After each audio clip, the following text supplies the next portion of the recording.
The US government yesterday banned Chinese and Russian technology in cars due to national security concerns. It'll target new models coming up that have cameras and microphones, GPS tracking and internet connectivity, and can be used to exploit data. We've already had a warning that we here should be doing something similar.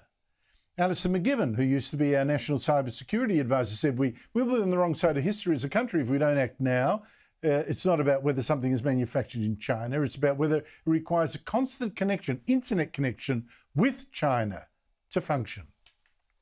Joining me is Paul Gover, former car racer and one of our most experienced motoring journalists, inducted even into the Supercars Media Hall of Fame.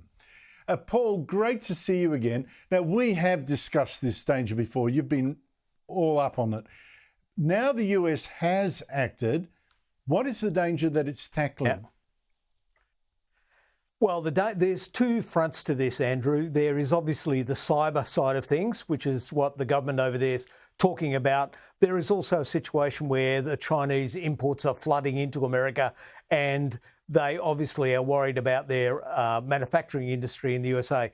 Obviously, these days we don't have a manufacturing industry in Australia, but the same problems, the same questions, the same doubts arise about these cars, and they are flooding into Australia. So what are they? I mean, is it the fact that, is it the idea that China can spy, and how real is that danger? How serious is it?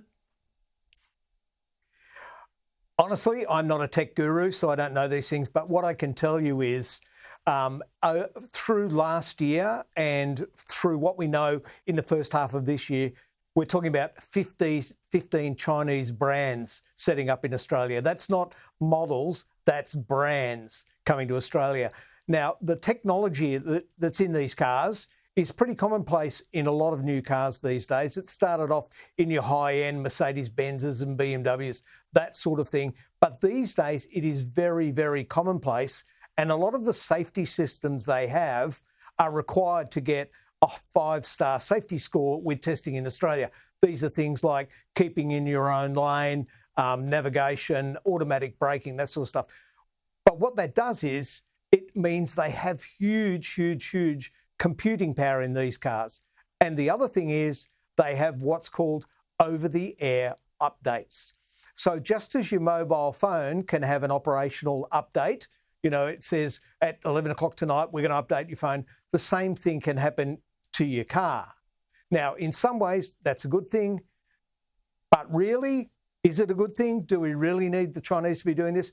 If we can't have Huawei, you know, telecommunication stuff in Australia, well, a car is a lot more computer savvy than a mobile phone, and having them on air basically all the time so that they can be controlled in some way or updated in some way directly from China creates big questions.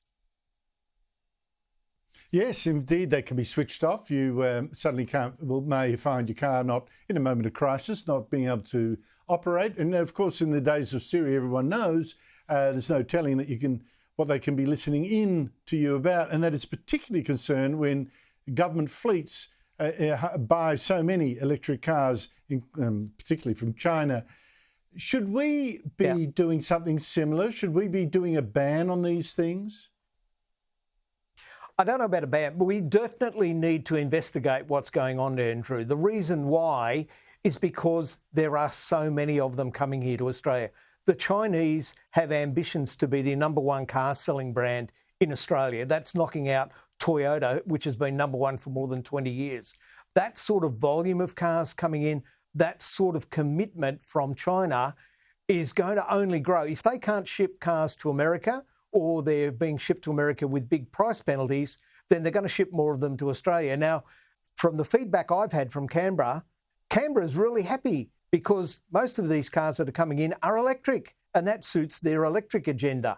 So they're not so much concerned about whether there's a security risk. What they love is the fact that it's forcing Australians or luring people into getting electric cars. Wow, what a conflict of interest that would be, Andrew. Well, you stun me with your cynicism, Paul Gover. Actually, I don't think you're cynical enough. Thank you so much indeed for your time. Lovely to talk to you. Thanks.